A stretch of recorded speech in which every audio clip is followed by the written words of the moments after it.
જીવનને બદલાવી નાખે તેવી પ્રેરણાદાયક વાતો।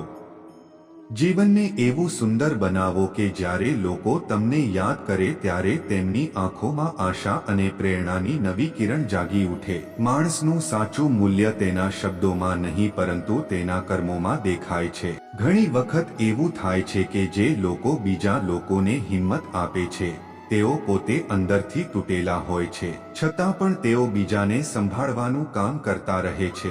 યાદ રાખો, સંબંધો મોટા મોટા શબ્દોથી નહીં પરંતુ નાના નાના ઈશારા, સમજણ અને સન્માનથી મજબૂત બને છે। જીવનમાં ક્યારેય બદલો લેવા વિશે વિચારશો નહીં। શાંત રહો, કારણ કે શાંતિમાં જ સાચો રસ્તો દેખાય છે। જ્યાં સુધી તમે પોતાને બદલતા નથી ત્યાં સુધી તમારી જિંદગીમાં કંઈ બદલાવ આવતો નથી।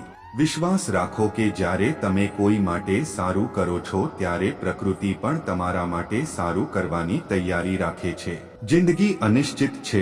જેમ ફૂલને ખબર નથી હોતી કે તે મંદિર પર ચડશે કે કબર પર, તેમ જ આપણું જીવન પણ અનિશ્ચિતતાઓથી ભરેલું છે। છતાં પણ હસતા હસતા જીવવું એ જ સાચી સમજદારી છે। ચિંતા કરવાથી ક્યારેય સમસ્યાઓ હલ થતી નથી। જે લોકો પ્રેમમાં રહે છે તેઓ ને સમજતા નથી અને જે લોકો માં જીવતા હોય છે તેઓ પ્રેમને સમજતા નથી। તેથી તમારા જીવનનો આધાર સચ્ચા પ્રેમ અને વિશ્વાસ પર રાખો। બીજા લોકો તમારા સાથે કેવો વર્તન કરે છે તેના પર ધ્યાન આપવાની જરૂર નથી। તેના બદલે તમે પોતાને કેવી રીતે વધુ સારા બનાવી શકો તે વિચારવું જોઈએ। સમય પસાર થઈ જાય પછી કરવામાં આવેલી કદરને અફસોસ કહેવામાં આવે છે। સમય દરેકને તેની હકીકત બતાવી દે છે। અપનાઓનું સાથ અને અપનાઓની સાચી ઓળખ પણ સમય જ બતાવે છે। લોકોની વાતોથી ક્યારેય દુઃખી ન થાઓ। જ્યારે તમારા હાલાત બદલાશે ત્યારે લોકોની વાતો પણ બદલાઈ જશે। જીવનમાં પોતાના અધિકાર માટે લડવું જોઈએ, પરંતુ જે વસ્તુ આપણા અધિકારમાં નથી તેના મોહમાં ફસાઈ જવું સમજદારી નથી। તમારી મૃત્યુ એક દિવસ નિશ્ચિત છે, પરંતુ જ્યાં સુધી તમે જીવતા હો ત્યાં સુધી તમારા સપનાઓનો પીછો કરવો બંધ ન કરો। દુઃખ આપવું દુનિયામાં બહુ સરળ છે, પરંતુ શાંતિ જાળવી રાખવી એક મોટી શક્તિ છે। જ્યારે તમારા મનમાં ખરાબ વિચાર આવે તો તેને આવતીકાલ પર મૂકી દો, પરંતુ જ્યારે સારા કાર્યનો વિચાર આવે તો તેને આજે જ પૂર્ણ કરો। પરિવર્તનને સ્વીકારવું શીખો, કારણ કે જે વ્યક્તિ પરિવર્તન સ્વીકારી લે છે તે દરેક મુશ્કેલીમાં પણ ખુશ રહી શકે છે।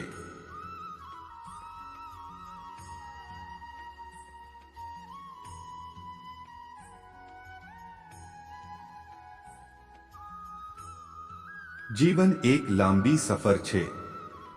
દરેક વ્યક્તિને જવાબ આપવો અથવા દરેક વાત પર પ્રતિક્રિયા આપવી જરૂરી નથી।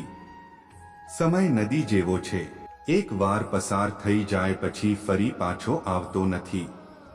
તેથી આજનો સમય સૌથી કિંમતી છે। સાચો માણસ એ છે જે પોતાના ક્રોધને નિયંત્રિત કરી શકે, કારણ કે ક્રોધ અને આંધીઓ બંને એક જેવા હોય છે। જ્યારે તેઓ શાંત થાય છે ત્યારે જ ખબર પડે છે કે કેટલું નુકસાન થયું છે। આ દુનિયામાં ઘણા લોકો તમારી સામે હસશે પણ પાછળથી તમારી નિંદા કરશે, પરંતુ તેનાથી તમે ડગમગાવાની જરૂર નથી, કારણ કે દુનિયાનું સ્વભાવ એવું જ છે। હંમેશા યાદ રાખો, અતિશય સારા બનવું પણ ક્યારેક અપમાનનું કારણ બની શકે છે।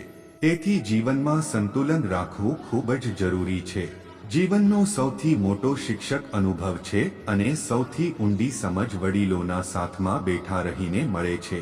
સાચો માણસ એ છે જે બધું જાણીને પણ વિનમ્ર રહે છે। સપનાઓ તે જ સાકાર થાય છે જે સપનાઓ માટે માણસ મહેનત કરે છે। માત્ર વિચારવાથી સફળતા મળતી નથી।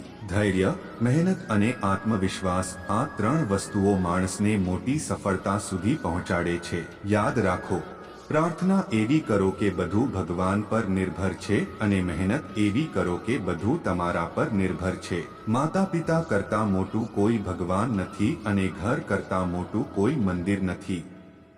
તેમની સેવા કરવી એ જ સાચો ધર્મ છે।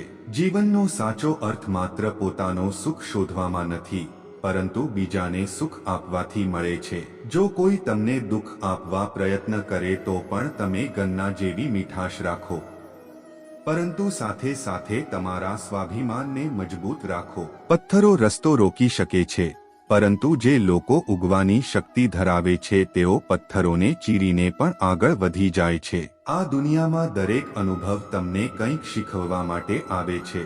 જો તમે તેમાંથી શીખી જશો તો જીવન તમને સતત આગળ લઈ જશે. જ્યારે જીવનમાં કશું સમજ ન આવે ત્યારે થોડો વિરામ લો, પોતાના મન સાથે વાત કરો અને ભગવાન પર વિશ્વાસ રાખો, કારણ કે અંતે સત્ય એ જ છે. ભગવાન ક્યારેય ખોટું કરતા નથી અને ખોટું થવા પણ દેતા નથી. જો તમે ધૈર્ય રાખશો, સત્યના માર્ગ પર ચાલશો અને પોતાના કર્મ પર વિશ્વાસ રાખશો તો એક દિવસ સફળતા પોતે તમારા દરવાજા પર આવશે.